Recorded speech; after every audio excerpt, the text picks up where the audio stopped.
हा साहेब नमस्कार, बोला. नमस्कार, जय शिवराय सगळ्यांना. खरं तर हा प्रोजेक्टचा जो विषय आहे, अशा एकूण 58 प्रोजेक्ट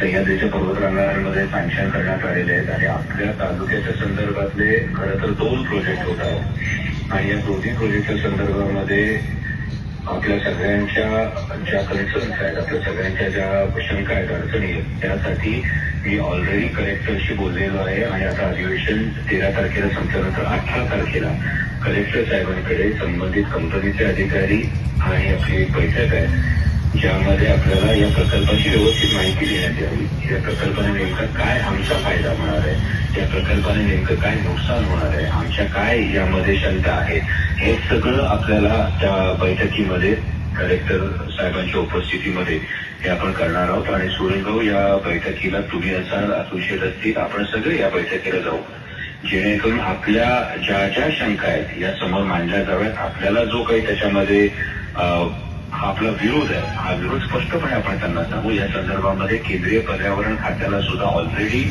मी पत्र लिहिलेलं आहे, याआधीच पत्र लिहिलेलं आहे की सह्याद्रीचा हा इको सेन्सिटिव्ह झोन असताना आदिवासी भागातल्या आमच्या आदिवासी बांधवांचं नुकसान होऊ नये या दृष्टिकोनातून केंद्रीय पर्यावरण मंत्र्यांना सुद्धा आधीच या संदर्भातलं पत्र मी दिलेलं आहे.